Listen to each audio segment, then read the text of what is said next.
Awesome. Well, we're super stoked tonight to be talking about what's going on in Suriname. And we have Maya here, who's going to be leading us off. Um, had the privilege of sitting down with Maya a couple months ago to do a podcast. And it was, for me, it was very educational. I learned a ton about the country there. I knew where it was on the map, sitting there above Brazil, but I didn't know much about it before that. So it was very fascinating for me. And now it's on my high on my list of places to go see, especially because there's a Bitcoin movement going on there. So, Maya, do you want to introduce yourself and give us a little backstory on Suriname and your campaign that you have there, and then also talk about where Bitcoin comes in, and then we'll have the Nova Star folks come in and talk about what they're doing. They're using football to connect with the young people. Sure, sure. So, name's Maya Farbu. I'm I've been an entrepreneur since I was a kid. Started about 15 and built two companies over the last 2 decades. Yeah, 20 over the last 21 years. And then that gave me the opportunity to, follow my passion or invest into something else. And then um, out of that, I wanted to solve a problem for the country. And I was, introduced to Bitcoin. I think a friend told me about it in 2012. It was still early days back then, and kind of kept an eye on it. And then 2014, I think 2015, that's when, that from with WikiLeaks happened. And it started getting more traction in this space. I was in a Telegram group at the time, actually called Whirlpool, and you had all the all the old OGs back then in there, and we'd all be like, toxic maxis, basically, early stages, and there wasn't much activity really back then, except for a couple of exchanges. And in 2017, that's when we decided we're going to invest into something else, and Bitcoin being the replacement for the existing system after the 2008 collapse, and everything that happened in 2008. I saw an opportunity for our country where we don't have a developed capital market, where it's very hard to grow a business and to build a business because there's no investment infrastructure, there's no investment environment whatsoever. So it's not like you can create a startup and get investment, issue shares, and it's just not very yeah, it doesn't exist whatsoever. So I saw a unique opportunity to build a new system, with Bitcoin at its core. So I went to New York in 2017. You had Consensus at the time. It was, I think, the first, or at least the largest conference back then, to meet with the admins of Whirlpool, actually, and to try and convince them to make Suriname, like, we can literally transform the country, and if we put in enough resources, we can actually develop this capital market and change the country forever. So basically, what's been happening in El Salvador, and then started developing, trying to develop the capital market here. Ran into some issues in 2020, with political instability. Was pretty unstable environment here. And then in 21, after Bukele announced, in El Salvador, I thought, holy shit, this is what we need in Suriname. So I immediately went to adopting Bitcoin, in November of that year, and I started lobbying there for Suriname to be the next El Salvador. And I think I think it was hard to fathom in 2021 that other countries could actually follow El Salvador's lead, and it was still early on for El Salvador itself. It had just been announced as legal tender, so it still had to grow, and I think the community as well still had to develop. And I was then introduced to 21 World, which was, I actually reached out to Daniel Wing. I'm like, hey, how do I get, adopting Bitcoin in Suriname, and how do we get this here? And that's how I came back into the space, got a little bit more familiar with, people that were active all throughout the world. Um, I went to different conferences last year as well. Actually, starting in 2022, started going around, just contributing wherever I could in the space. Went to a lot of conferences, worked, spoke about, you know, trying to build the circular economy here.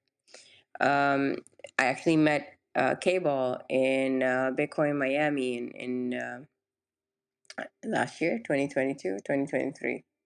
And then, told him about Suriname, about the plan for Suriname, and what the opportunity actually is, how Bitcoin can change this country, and how unique of an opportunity it is. And then we just started to, yeah, start hacking away here on developing the circular economy, similar to what you guys have achieved in Bitcoin Beach, following your example. Also, we had help from Fernando from Praya Bitcoin, who's been very supportive as well over the last year.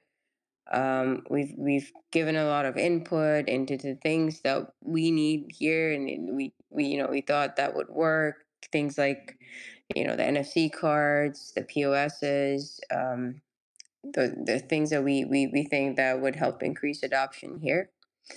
And also, on some projects on the ground that I can take a deeper dive into. But basically, we started small with just a couple of meetups, and with some projects on the ground, grassroots initiatives. We also had Samson come in here in November, speak to the government, at a nation state like adoption level, trying to convince our president, who was actually very pro.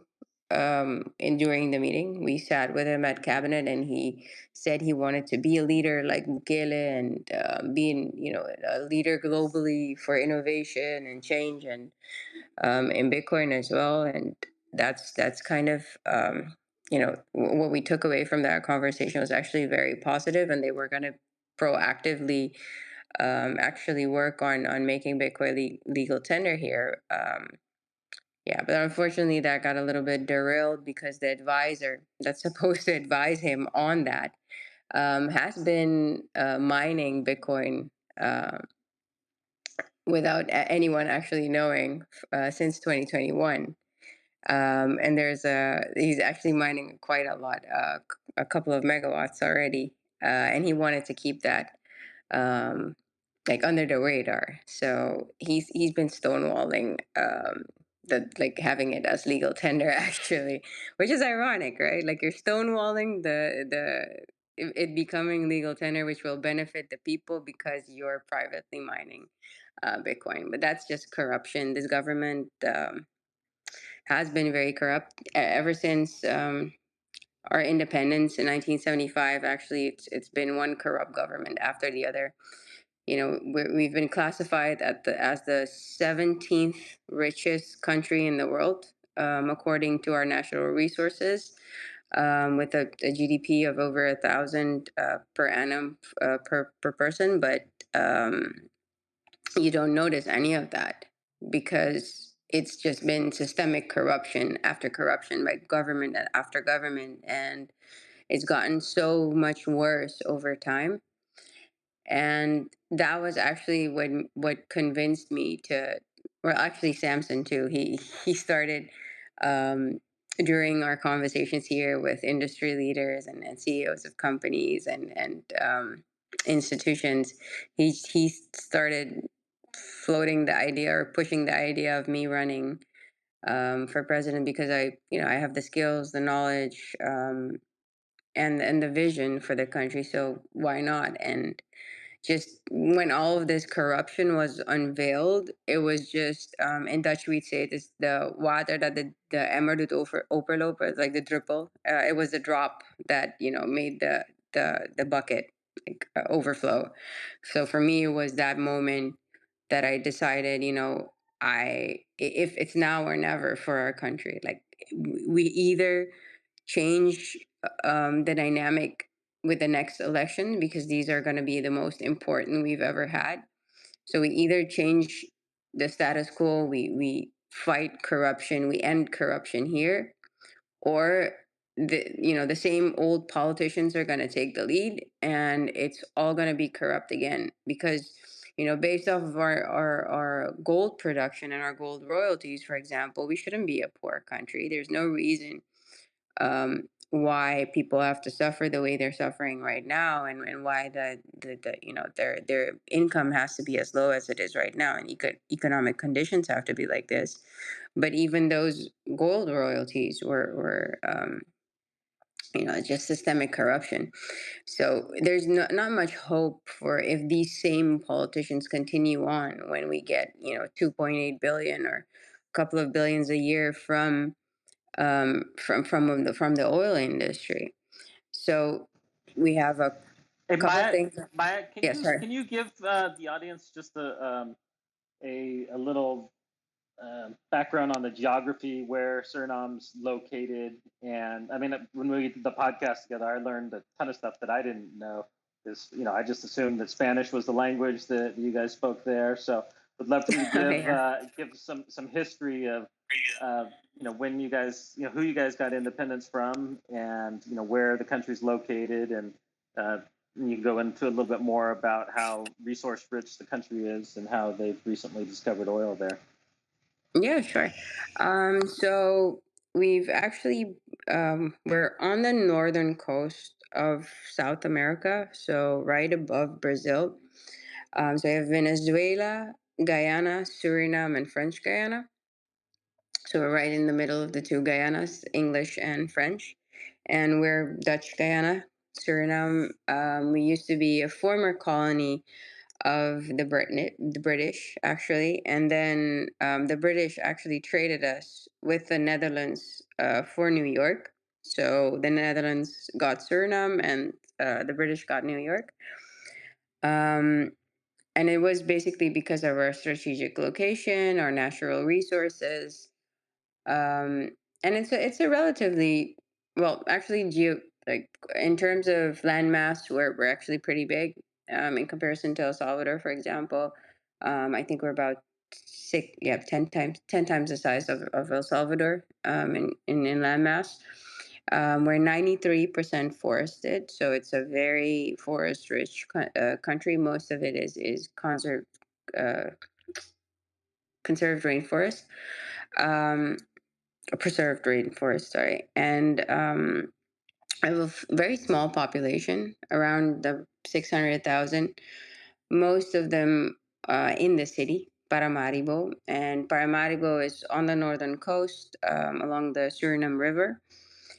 And it's a UNESCO heritage site. It's all old wooden buildings, not more than 2 stories high. Some, if you're lucky, 3 stories. Um, Colonial buildings mainly. So it's a UNESCO heritage site, and we have, they came looking for gold. So we have a vast amount of gold. It's actually called the Guyana Belt Shield, where you have gold deposits that run through all of the Guyanas. And so we have vast amounts of gold. We have diamonds. We have onshore oil that's been drilled since the 80s. Started out in the 70s, and in the 80s expanded commercially.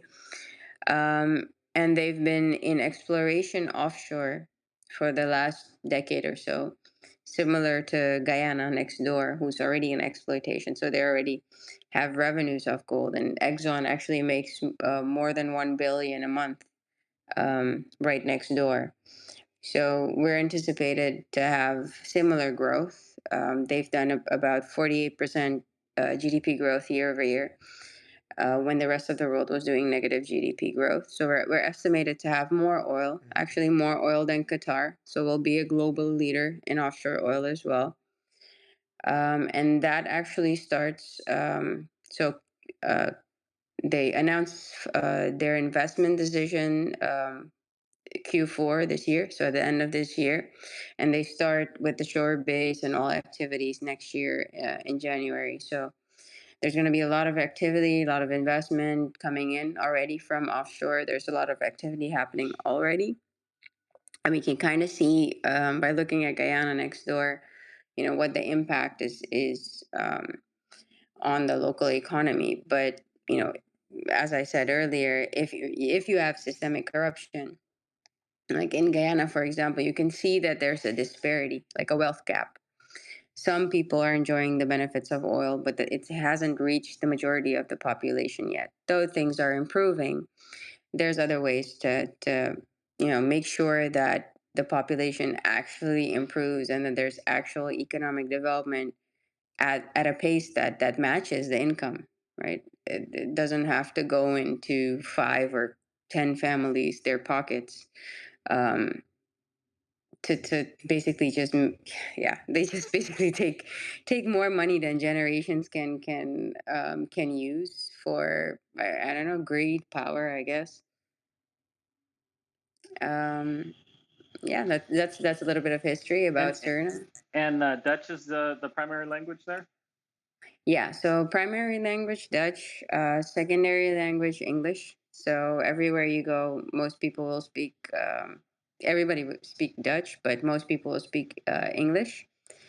And we have our own slang called Sranantongo, which is our own local language, which is kind of like Papiamento. It's just a mix of a lot of languages like English, French, Spanish, Dutch, and the native Creole languages that we have here. We have indigenous and maroon villages, so it's a mix of all of those. So, what role do you see Bitcoin playing to be able to help development there, and how do you think that it will make the development more level throughout the country rather than going to the political elite? Well, I think primarily transparency, transparency, and it just it's very hard to end corruption or to stop corruption, right? If you don't have yeah, actually some anything in place basically to fight corruption. So I think Bitcoin gives us the tools to be able to end corruption. I think one of the main points is, and that's something that's plaguing the entire continent, is inflation. We have about 50 to 60% inflation here annually. So just think of the amount of wealth that is lost over time, right? This is just people, their pensions, their futures, um, and their earnings significantly decreasing.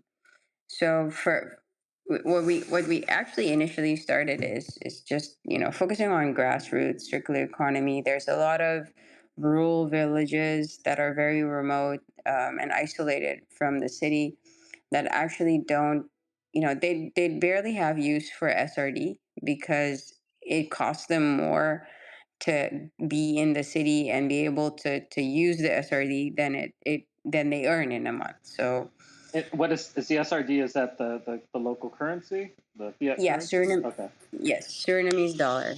So that's what we trade with. That's the one that's been inflating at that rate. And they actually just printed new bills, 200 and 500 SRD. So you can see, that inflation will increase next year as well because the central bank has been doing some very stupid moves thanks to IMF. We are in an IMF program as well. So there are a lot of remote villages where they can't use SRD anyway. So It's I'm just just not. curious, was the IMF push them to devalue the currency? Is that what you're speaking to, or what type of Yeah. things? Yes, it is. It's the IMF that has. Well, actually, it's a combination of IMF and the commercial banks.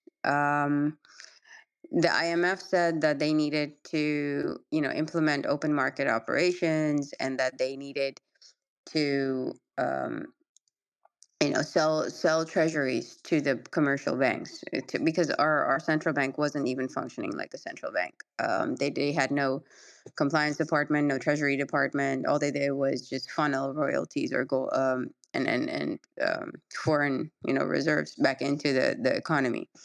So the IMF gave them a mandate to implement open market operations. I actually worked, how that works out for the former governor, and they implemented it, but not at a low interest rate.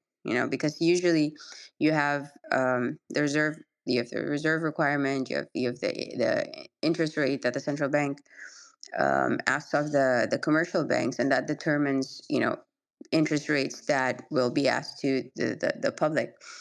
But they just picked a number. I literally had this discussion with one of the former CEOs of one of the banks that was active when this decision was made. I asked him, like, how did they decide, that it was going to be 89%? And apparently, um, it was just the banks that said 89%. So the banks get SR, so they buy these treasuries, short-term treasuries, 3 months, 6 months, and then they get 89%. And when we started, being vocal about it and speaking up about it, because I've been speaking up about it since 2020, that it's blatant theft. And then they lowered it a little bit, I think, to 69. I think recently it was lowered again. But basically, every 3 to 6 months, they just get another 89% printed and given back to them.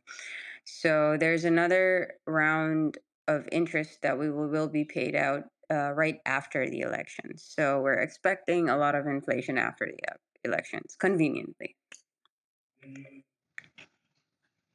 Wow, that is crazy. 89%. Yeah. Um, would love for you to tell us. You introduced me to the folks for the Nova Stars program. Trying to use football to really reach out to the youth and in similar ways to the things that we've done in El Zante and the other communities in El Salvador with the Bitcoin Beach Project. Would love to have you introduce the folks that are working with that and tell us why you're excited about what they're doing, and then we'll let them explain a little more in depth what the program entails and how they're helping jumpstart and spread Bitcoin circular economies in the communities where they're working. Definitely. Yeah, so we started, pushing for some grassroots initiative, especially in those remote villages. Um, Basically, trying to develop, similar to what you guys have done, a true circular economy, because they're far, so they don't have access to the grid. So the idea is to have solar grids there, as they already do, but expand those, add a Bitcoin mining component to it, so there's an earning capacity off of the energy that's produced for those villages, and then have that flow into a treasury and flow to the villagers, so they have a source of incomes. Also, to get them off of small scale mining. That's something that K-Ball has been working with me on for the past year. And simultaneously, actually, about a year ago, Novastars, Ryan reached out to me that he wanted to come back to Suriname and start this soccer academy to get children off of the streets and get them educated and teach them discipline. I'll have him explain a bit more. But basically, K-ball, he was also very much into Bitcoin and soccer and the impact that it can have on kids, their lives. So I put those two in touch, and they've been working very hard on getting a Bitcoin treasury up for Nova Stars. They want to have education for the kids, on money, the Mi Primer Bitcoin diploma, and also, yeah, actually having it on a Bitcoin standard similar to what you guys are doing in Bitcoin Beach. So being able to pay salaries using Bitcoin. But I'll give the word to Cable and Nova Stars for them to tell their story.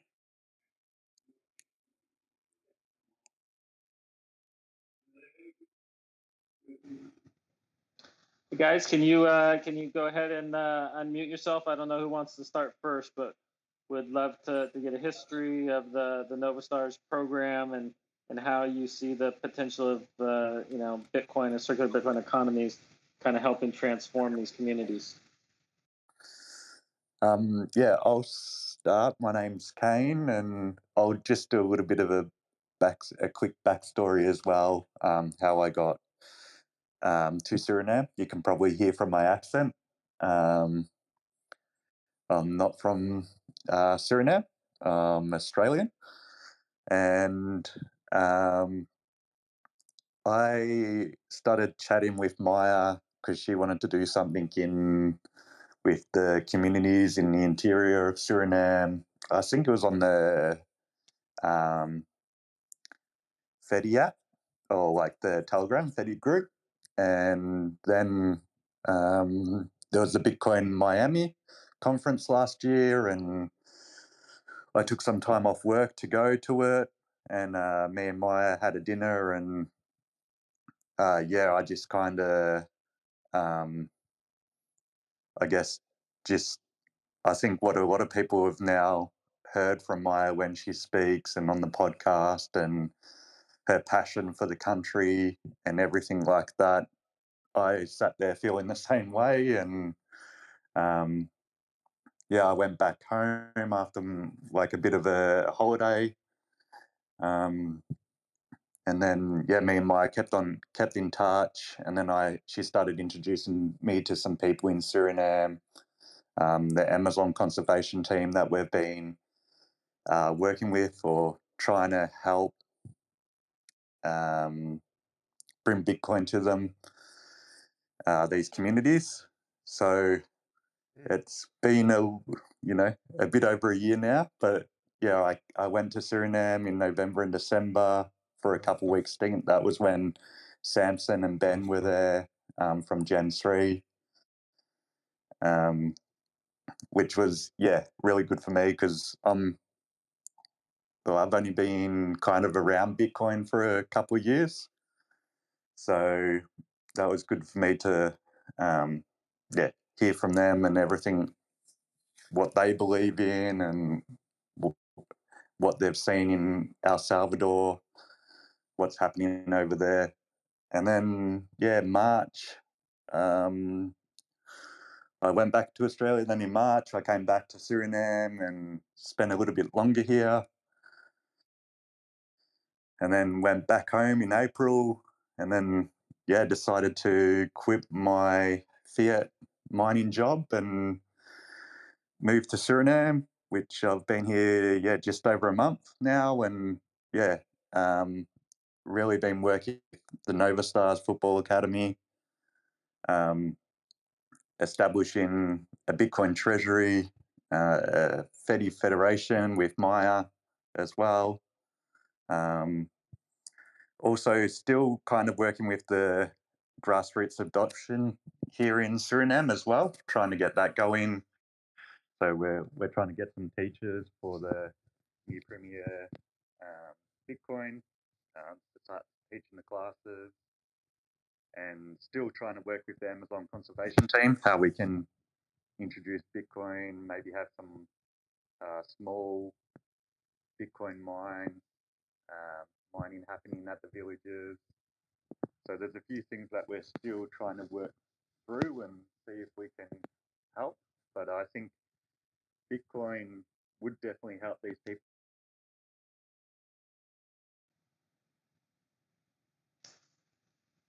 Did we lose him, or is that just me? The money Oh, that they there he is. earn from.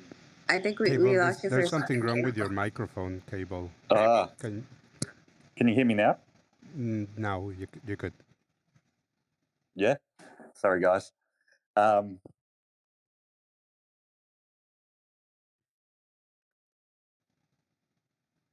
You're off again. It seems like he's He having. informed us that the community, No. maybe Can you hear me now? Now, Yeah. Yeah. Yeah. yes. It's been dropping. Sorry, it's been dropping in and out a bit as well when Maya was speaking.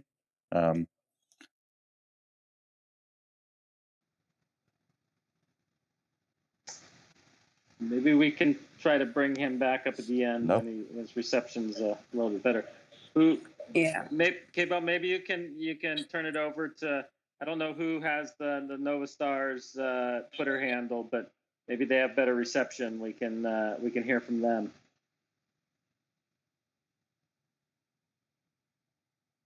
Yes. All right. My name is Ryan. I'm the chairman and founder of Nova Stars. Like Maya said, a year ago I started this project.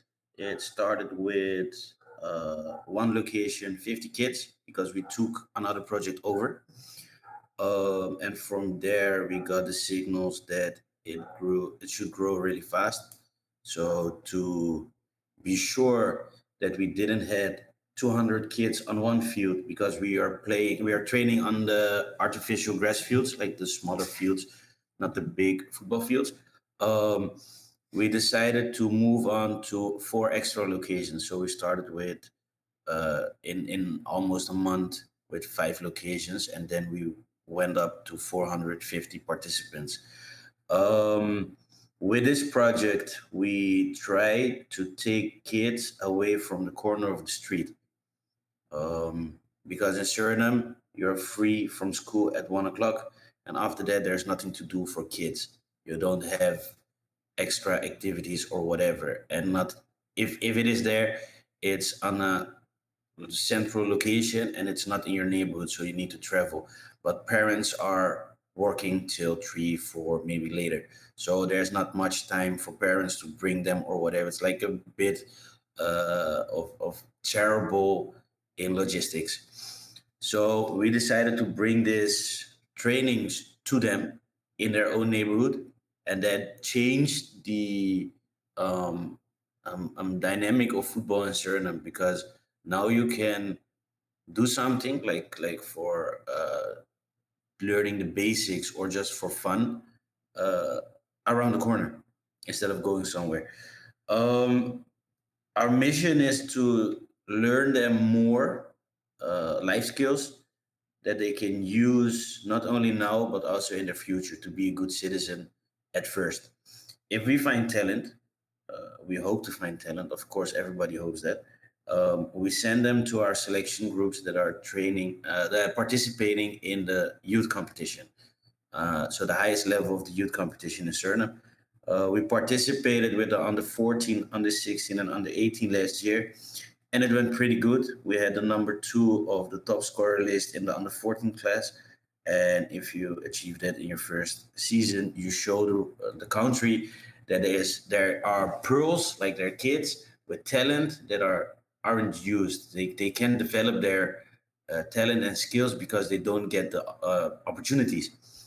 So from that point, we decided to decentralize selection football as well. So at this moment, we have registered four different teams in different locations, and we want to train with them in their own area. This is like the neighborhoods are really close, but these selection teams will be a little bit further away. For the one closer, for the other one a little bit further. We need to find balance in the gaps, and we want to start this next season. We're going into preseason starting from next week. Um, and yeah, like what I said, we just want to build something that will teach the kids um, how to be a good citizen and achieve things, like to have goals, to believe in yourself, etc., etc. Last week, we signed a contract for a compound, like a home, a second home for the kids. It's going to be our club home as well. We want to put 40 beds in the rooms, so kids can come after school. Like more like a lot of kids are living outside the city, So to go from uh, school to home will take them 1.5 hours. When they arrive at home, they need to go back to the city to train.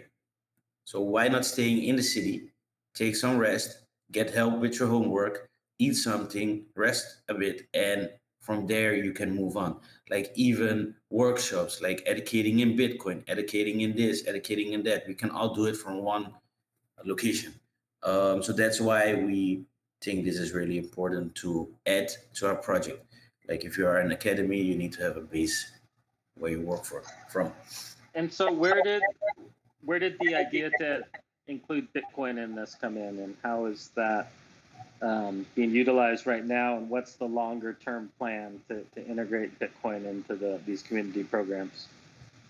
Like I believe that Bitcoin is the future in money. It's giving you more freedom in how to use your money and how to save your money and how to do everything with your money.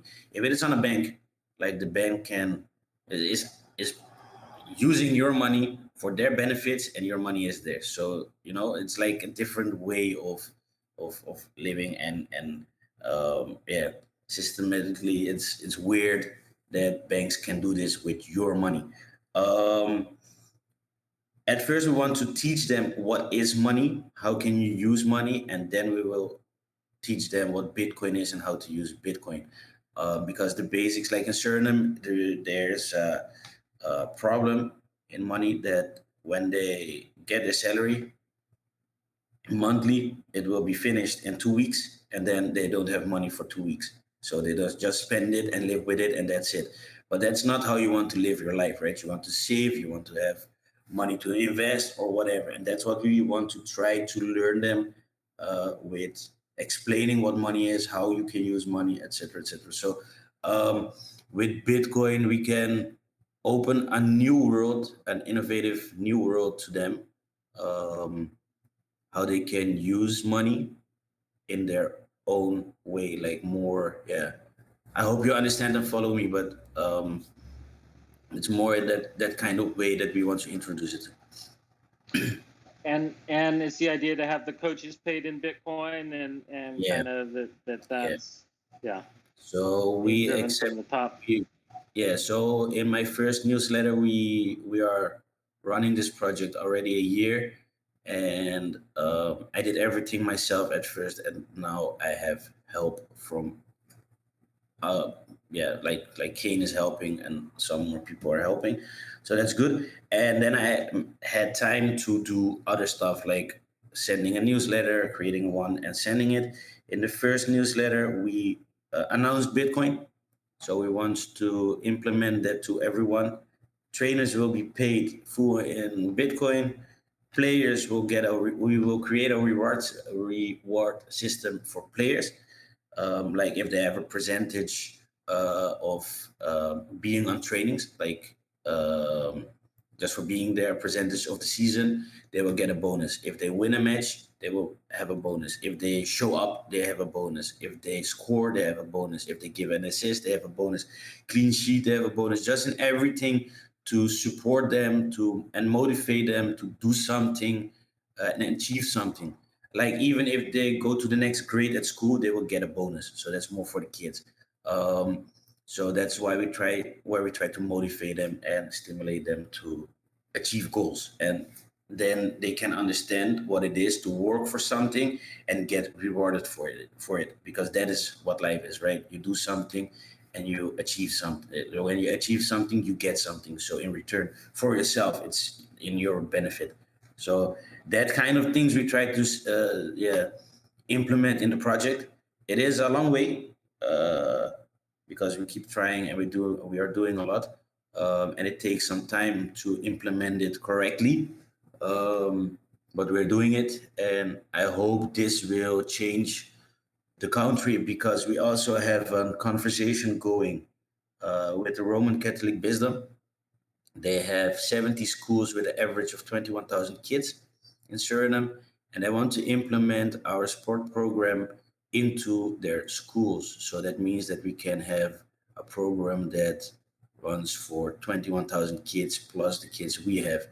Um, we also have a location that is sponsored by the Turkish people. It was a project of 30.9 million. It's next. It's not far away from the airport. We got a conversation to do the operations there, like the sport operations, that part. So we're talking with them too. They want to make it an international hub with an artificial grass field, but a big one, and a hotel, etc., etc. So we can ask bigger clubs to come here as a hub and play practice matches and stuff like that, and then they go maybe to somewhere else to play their match in the CONCACAF or whatever, or even national teams that can come. So with this, we hope to change something in the country, because if we have this amount of participants, you can introduce Bitcoin to them and you can let them use Bitcoin. When they use Bitcoin, you can force the government. You can not force, like you can push the government to make it a payment method that is accepted like countrywide. So you need users to yeah, push something in a good way, like Bitcoin, make it something, and then it's more like that. Sorry, I'm a bit tired. No, that's great. I really appreciate it. Yeah, I know it's late for you guys. Was it almost midnight there, right? Yeah. Yeah.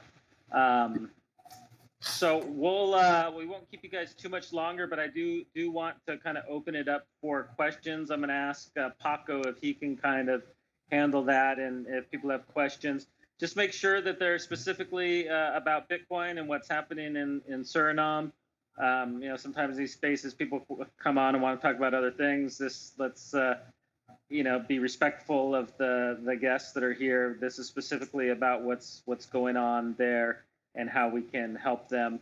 And then at the end, I'm gonna bring back up Maya and the Nova Stars and have them let you know how you guys can be supporting Maya and her fight to lead the country there in Suriname, and Nova Stars for the project that's happening, and the Bitcoin circular economy they're starting. So we'll make sure that they kind of close us out with how we can be supporting them. But Paco, would you mind taking over for and seeing if there's any questions in the audience? Absolutely. So if anyone wants to ask a question, you can raise your hand and I will invite you to speak. I think CUB, you wanted to speak. You were requesting to speak. Do you want to ask a question? And anyone else, just let us know.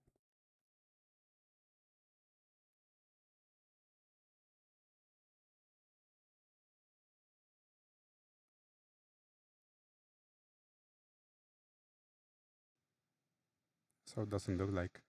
Okay. Well, looks like there's somebody request. CUB has a request. So Okay. there's a couple there. Yeah. So go ahead, CUB. I approved, and also Guillermo. So let's do it in order, just. Yeah, hi, thanks. Glad to join in with you, and I'll try to focus on Suriname. I'm based in Canada, in Ottawa. I've lived in a couple of countries, and three different countries have experience in terms of Bitcoin and blockchain. So, so sort of some sense of sort of the international. But I wanted to ask about this circular economy.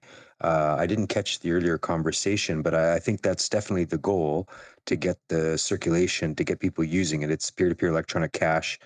From the white paper, and unfortunately, that's not often how it's used. And I wanted to ask how you frame that in terms of hodling and biddling, and that's the first question. And in terms of Suriname, and you've already said some programs and whatnot, how you'd plan to use it. And the second thing I wanted to ask, how the conversation there, and I've seen Maya's and followed a little bit her sort of promotion of this. There's, I don't know, some people say 3 million, 300,000, 30,000 tokens. Why to focus just on Bitcoin? And if anyone has talked about or brought in this new book that was just published called Hijacking Bitcoin, which sort of says it's broken and it doesn't do what it originally said it was supposed to do, and how that might impact a nation taking that a currency on, right, a digital currency on, as if that's the one that's going to continue and that's the one to go for. If something changes, and then there obviously needs to be adjustments. So anyway, the circular economy I think is great. So I'm really glad for this topic, and thanks. That's my question to you. Sure, I'll start this off. Obviously, we're focused on circular Bitcoin economies. We believe that it should be used as the real money in the society. That's how it has an impact. I know from what you're saying, you're speaking more from the folks from Roger Ver's book and him thinking that Bitcoin hasn't achieved that. I would definitely disagree with that. We've seen especially with the introduction of the Lightning Network, with what we're seeing happening in El Salvador and all these other Bitcoin circular economies that are popping up around the world, that Bitcoin really is being used as freedom money. It's not just digital gold. It's not, we believe obviously if you're going to save, it's the best money to save in, but that's just one aspect of Bitcoin. That Bitcoin is to truly reach its potential. It is to be used daily. That we should be using that primarily as our primary money. So I think the market has spoken as far as which currency is going to be the dominant, and it's Bitcoin, and so that's why we solely focus on Bitcoin. We think that is the one money that it has the network effect. It has achieved that status, and so I don't see anything else really with potential to disrupt them with that. And so I think with these second and third layer protocols that are being developed that make Bitcoin easier to use, the old arguments about it not being able to scale and it being too expensive or too slow just don't really hold water anymore. So that's kind of my take on that. As long as the second layer solutions, yeah. And it's a risk, and El Salvador has taken it. And for Suriname, I think it's fascinating, and it's the flexibility and the education and the readiness and the ability to use it that will enable people there to jump forward. I was in Myanmar when they had we're just forming a new blockchain association, and they tested it out, and they had different use cases for it. But this potential to leapfrog and to open up new partnerships with people in the ecosystems who are already capable of using these tools, I think it's great. So I really applaud you for doing this, and glad to see the forward others. Awesome. All right, you want to bring up the next one, Paco? Yes, Guillermo, you're up next. You want to ask a question? Paco, are you there still? Sorry. Yes, Guillermo, you're up next. Do you want to ask a question?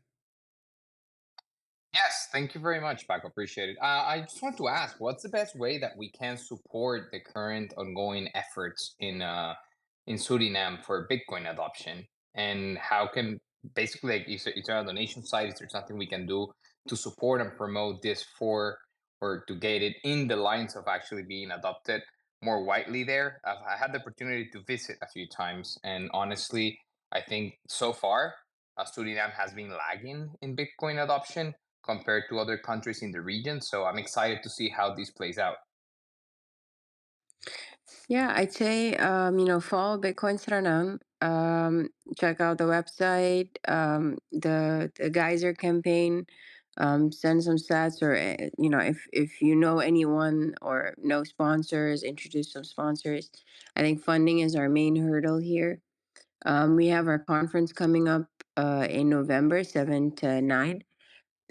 So leading up to the conference, we're also, we have more people that are actually working on merchant onboarding the restaurants.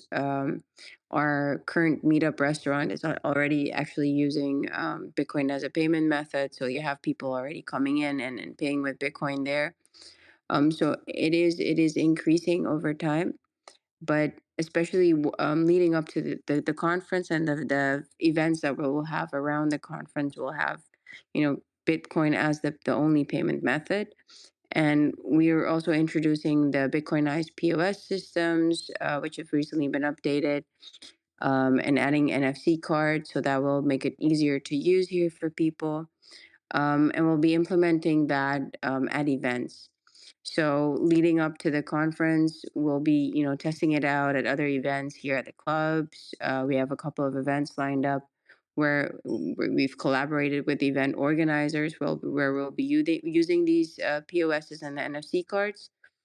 So, coming down, coming to the conference, supporting through Twitter, sharing, sending some sats to local, local merchants that start adopting it. Everything helps basically. And if you have like some kind of skill or talent that you feel that could add value, that's also always welcome. Can you give a little bit more information about what the conference is? Besides just confirm the dates, but also what will be unique about it and where it'll be held. Yeah, sure.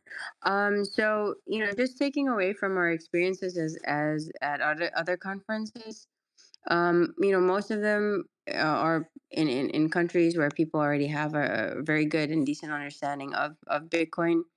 And we wanted a conference that was not just focused on Bitcoiners, but focused on the locals as well, and being more educational, and also, giving them actually seeing and feeling how Bitcoin works. So we'll have a conference part where you actually have speakers. It's going to be, it's not going to be Jeko Mosuku, for example, people that are a little bit hard to understand for the locals. So it's going to be speakers that people can relate to locally, that can give them a better understanding of Bitcoin and what it can actually mean for them.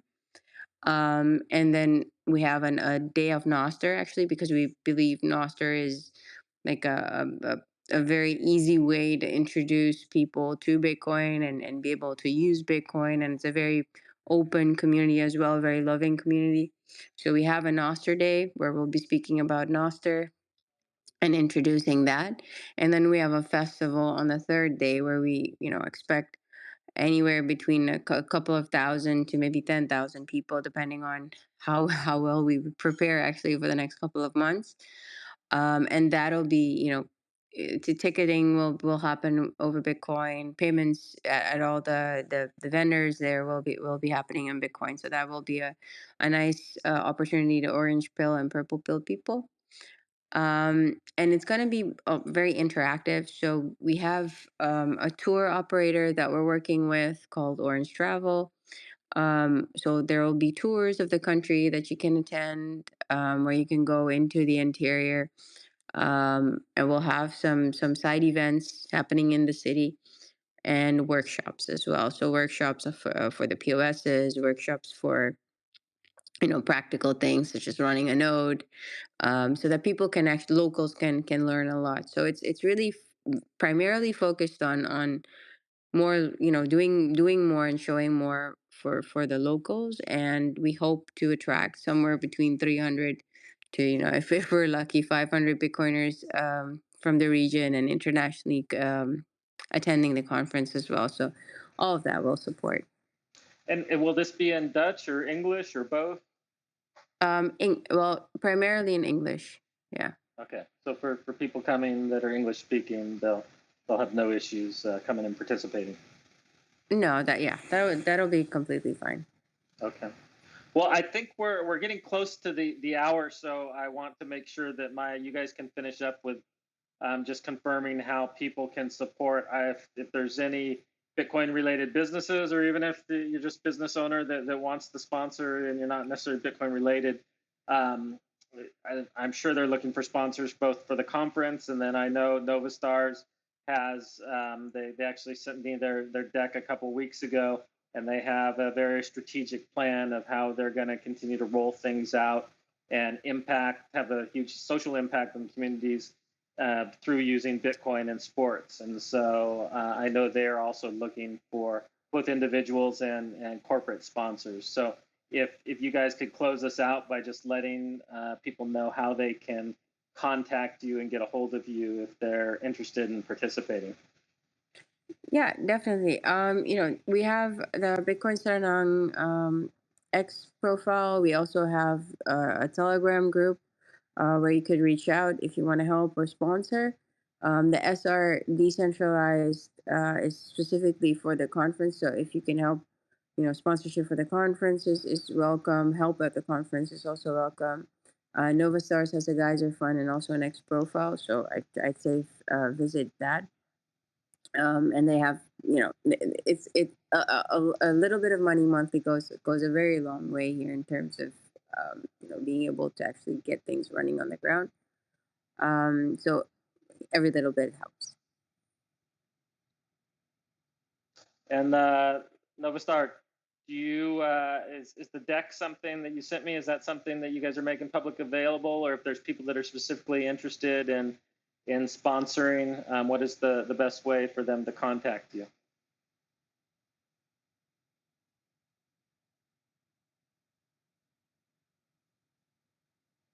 Ryan, you're muted. Yeah, sorry. Twitter, like X, is an option, and also Telegram. We are in Telegram, but we're also in the group chats Maya just mentioned. So that is the way you can reach out to us. Awesome. And just go to the profile, like our profile, and you find all the information. So if you want to help, it is really needed and helpful because we need to start somewhere. And with help from outside, it's always good to do it. Well, appreciate what you guys are doing. I know what hard work that is, starting something from scratch, and how much you guys have been grinding already to achieve what you have achieved so far. And I'm excited about what we're going to see from you guys in the future.